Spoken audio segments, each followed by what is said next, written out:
Today we're in beautiful Sedona, Arizona, reviewing the Sage Powerline Titanium Hardtail.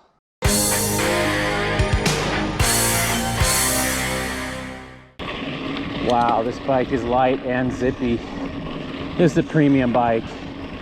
The frame alone's $3,100, typical of handmade titanium frames in the US. And this has the best of the best. NV carbon stem, carbon bars, I9 Trail 270 wheels with aluminum spokes, full Shimano XT. Really light, zippy bike. This comes in at 25.7 pounds with pedals, and you can feel how light it is. It is wild how light this is. This bike is a trail bike in the true sense of the word. It really blends old school geo with new school standards. Got a 67.5 degree head angle, 430 chainstay, and a 437 reach on a size medium. It's got a slacker seat tube angle, which I don't mind. Ooh, look at the javelinas. A lot of people, when I consult with them on which bike to buy, get freaked out when a bike I recommend has a slacker seat tube angle. Seat tube angle is part of a big equation. Has to do with reach and effective top tube and stack and all that stuff. When you have a shorter reach like this and a steeper head tube angle, I feel like a slacker seat tube angle actually suits the bike better. Bikes like this, Santa Cruz Chameleon, 9er Sur 9, they all have fairly slack seat tubes, and it's not a problem. Remember, geometry is more than one or two numbers. Every number impacts another number. Holy cow, this thing is zippy. When you get on it, it just goes. A lot of that's these beautiful I9 wheels with aluminum spokes. A lot of that's the racy geometry we got. There are XC race bikes whose geo is not far off from this. Not many, but there are some. But I like that they built it around a 130 fork. It just shows it wasn't meant just to be an XC race bike, rather an adventure and trail bike. This thing climbs extremely well. Super neutral climbing position, very comfortable, and it's zippy.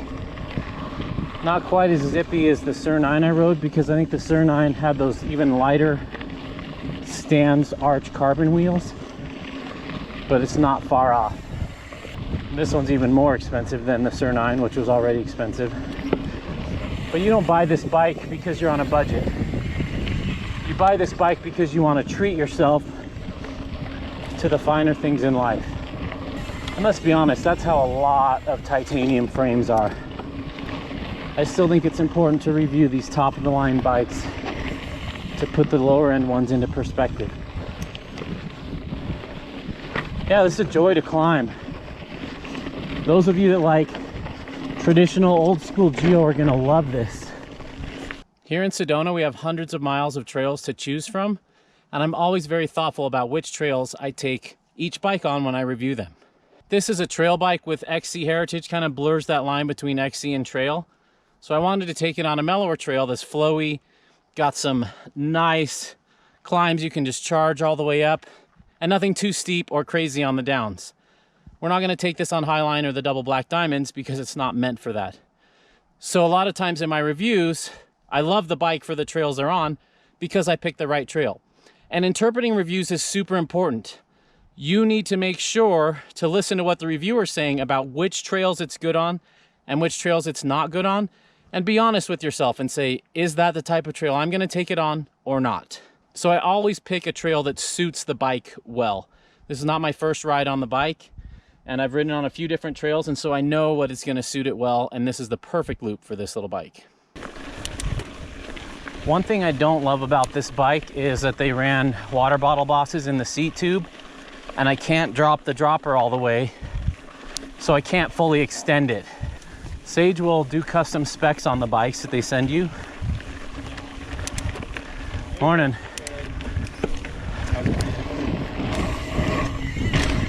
So Sage will tweak the specs. They would have sent me a 125 dropper if I'd wanted.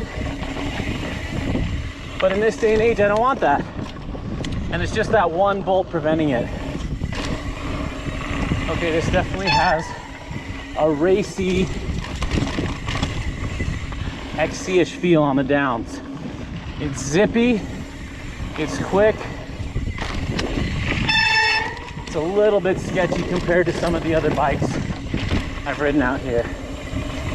Sketchy might be the wrong word. It's very lively. Oh, it still carves well, like under 15 miles an hour. Fantastic bike. Or flat flowy stuff, great option. They've got a high bottom bracket and a short chainstay, which keeps it fun to pop around, easy to play on, and manual, and yeah, fun little bike. We're on super mellow trails here, but this suits where most people ride hardtails, if we're honest. You can feel the light weight in the air, which is a little bit scary. So that's all light bikes. This reminds me a lot of the DV9 before I put the angle set on it. I love metal bikes. It just feels so dirty, and you have confidence that you're not gonna, ruin them if you hit a tree or a rock like carbon. Oh, it's a zippy bike. It definitely feels like an XC racer vibe. Pardon my squeaky XT brakes. So despite running those i9 wheels with aluminum spokes, this bike has a forgiving ride, just like its cousin, the Flow Motion. Nice little bike. It's so light feeling and zippy. Feels even lighter than the Sur 9 I rode out here. This is just a reminder that wheels completely change how a bike feels. So if you like everything about your bike except for how zippy it is, consider swapping out wheels and tires. A super light XC wheel set on a bike like this turns it into a rocket. And that's what we've got right now. All right, that was fun. I couldn't get as loose and as rowdy as on the bigger bikes, but I think this is really gonna suit people, especially people who've been riding for a long time and prefer the older, more traditional geometry. This definitely has heritage feel from the 90s. So it's not the most confidence inspiring on chunky downhills, but on flow it does real well. It's so light, I can pick the bike up and set it where I want on these climbs. Tricky climb here. It's so light, you can just put power in and muscle up stuff. Wow.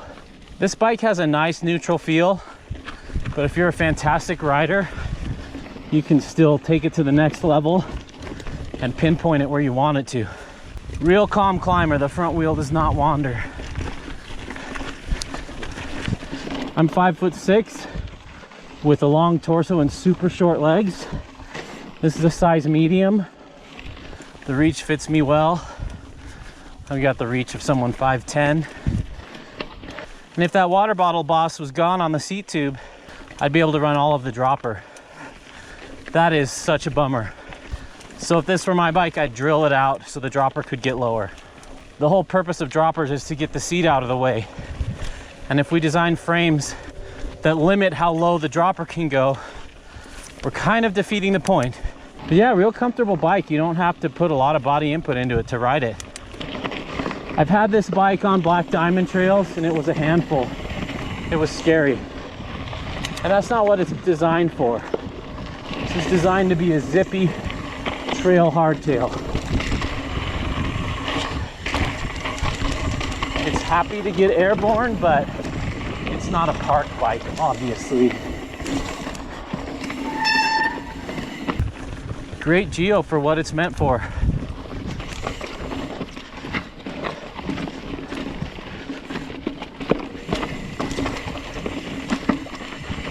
I think this would make a fantastic bikepacking bike. I'm not sure how big 27.5 plus you could get in there. If you could fit a 2.8 or a 3.0, man, that'd make for a really great bikepacking bike. What a nice ride this titanium frame has. Just feels like a traditional titanium frame, feels really good. This bike is super happy pedaling, whether you're seated or standing up. It's not a charger in the aggressive sense of the word. It wants to charge up hills and up flats and sprints, but not on downhills so much. I'm really surprised how these i9 wheels are not beating me up. Just goes to show how comfortable this frame is. Oh, what a delight. I've been missing this lately, reviewing, 32, 33, 34 pound enduro hardtails. It's so nice to get on a zippy one. Reminds me a ton of the Sur 9. Very similar type of ride. The 9er Sur 9 is slightly more damped feeling on the frame. A little bit more supple. This is a little more sprightly and zingy and energetic feeling. Man, they both accelerate really well though. Amazing how much power you can put down because of their weight. You can be in the wrong gear and just stand up and crank and it just accelerates up it. Let's go for the techie one. Yep. This bike wants to steer at the bars more than at the feet, which is pretty expected for its geometry. This is about as XC as I like to get on my bikes. So while you could no doubt race XC on one of these, if you're super competitive and just want the best of the best for racing and not trail riding, maybe make some tweaks to this, lower the fork to 100 mil, or get something carbon and super duper light.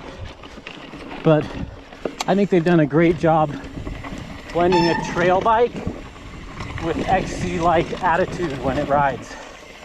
Really, really great little bike. Provided you take it on the right trail. This trail's mostly flat. It's mostly flowy. We do have some rocks and some chunk and some tech, but it's not crazy downhill with ledges and stuff.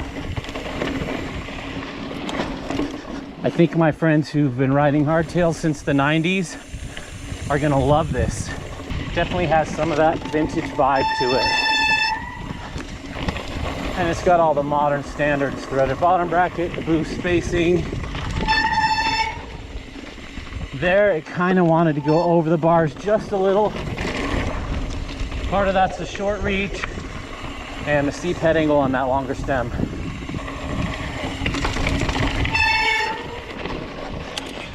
I wouldn't want to take it on trails a whole lot gnarlier than this. And if we're honest, most places people ride XCs are like this. Rolly blues and blacks. Morning. Thank you very much. I'm all alone. Have a good day. Sedona's getting busy. The word's out. And the trails are getting cluttered. So if you ride here, keep your speed in check. Do not hit a hiker. That hurts all of us mountain bikers and puts our trails in jeopardy.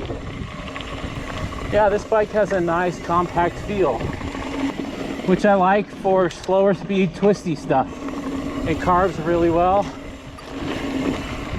It does reward you steering at the bars more than your feet. It doesn't quite want to steer with the feet, so it rides a little more traditional in that sense. All right, it's time to rate this bike. Climbing, I'm gonna give it a 10 out of 10. This is such a great little climber. If you're climbing super big steps and super technical stuff, way more technical than we've done today, I actually prefer a more aggressive bike with a longer reach and a slacker head angle. But for these types of climbs for which it was designed, it's fantastic. I do want to take a few points away though for the seat post not being able to be slammed all the way down. That sucked. Can't run it all the way up. So every time I raise the dropper, it's in a different spot because I just kind of have to guess where it might be tall enough. That's a bummer. I've been seeing that on a lot of bikes lately, and that's got to stop.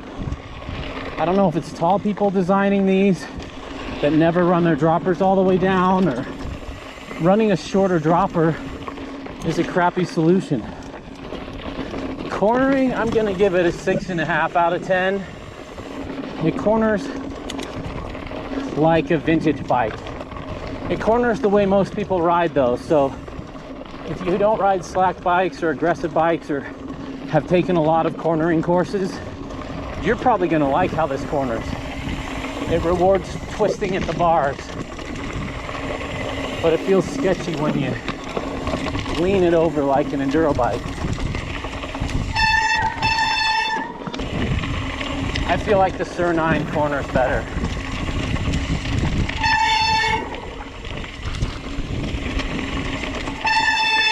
These brakes are driving me crazy.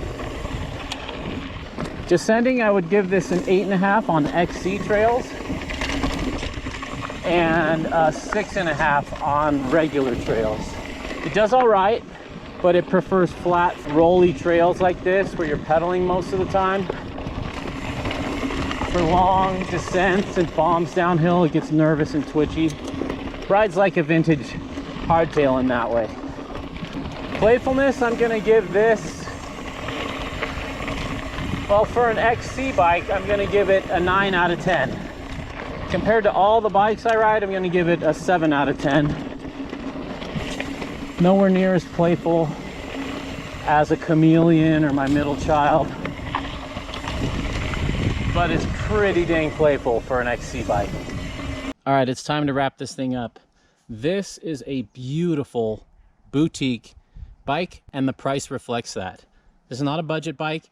This is for someone who knows exactly what they want, and I've tried my best to describe through the ride quality who this would suit best. This would suit people who put down 5 to 80 mile rides at a time. It suits people who like to keep their wheels on the ground, though it can get a little bit rowdy. It's for people who have flowy, wonderful ribbons of single track. This would be amazing in Oregon where it was designed. It'd be amazing in Northern California. It'd be amazing in Washington. It'd be amazing in the Midwest. It'd be amazing back east if you're not searching out the steepest, chunkiest stuff out there. What a joy it is to ride a bike like this that's just unlocks twisty ribbons of single track. It gets over its head when it's steep and chunky. It feels a little bit twitchy, which a lot of people will like. It makes it snappy in those tight single track sections, but when you're really opening it up on the big downhills, it gets out of control pretty quick. Minus mega points for this bolt right here, not letting the dropper slide more. That's as low as the dropper can get. That's pretty disappointing. This bike has some of the most beautiful welds I've ever seen. Look at that. Those are just gorgeous. It's too bad that they use stickers and they're glossy stickers and they just look like cheap stickers for what you pay. I feel like it should look a little bit better. That does mean it's easy to swap them out later, but yeah, it just kind of makes it look a little bit cheap. I also don't like the interrupted cable housing. That feels 90s, and it might be a cool nod to the 90s, but in this day and age, that's not saving you much weight, but it is increasing the chance of contamination. And when you've got a solid brake hose next to it, it looks weird.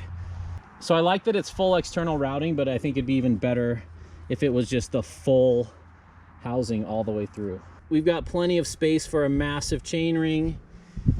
Man, what a treat this was to ride. It's been such a breath of fresh air coming from those big enduro sleds I'm riding, which I love, but it just reminds me how awesome it is to have the right bike for the right trail. And if you have the type of trails that will unlock this bike, I would take this over any full suspension on twisty, flowy, smooth single track. Oh, it's just such a great bike. So how does this compare to its brother, the Flow Motion? Both of them had a vintage feel to them, kind of a retro feel. They didn't quite feel modern, which is okay. Not all bikes need to feel modern, and I think there's a place for this in the market. So the Flow Motion felt like it had a higher bottom bracket. I'm not sure if it did, but it felt higher. It was fun to pop into manuals and jump. It was really playful, had a really fun attitude. Both of these bikes feel happy up to 20 miles an hour or so. Over 20 miles an hour, I start longing for some more modern geometry and a little bit more stability. Now 20 is pretty fast on a trail, so it depends on, you know, where you ride, but that should give you a frame of reference. If you're pushing it and just going real fast, even at the bike park, the flow motion wouldn't be my first choice, but they both had this peppy, excited feel to them. They felt like a puppy dog that was just super excited. Some bikes I've ridden have just felt totally dead, totally lethargic, but these Sages definitely have a personality. And I love it when a bike has a personality. This one feels like an ultra fit trail runner, whereas the Flow Motion feels like the guy that just wants to party all the time and never really gets serious. Hopefully that comparison helps you know which Sage is for you. It's been really fun testing these out. They're beautiful bikes, but you pay a hefty premium to have them handmade in the US. And for a lot of people, that's worth it. I've got a link in the description below, and for a limited time, I have a discount for Sage products, so go ahead and check that out. Thanks for watching. There's a party in the mountains, and you're invited.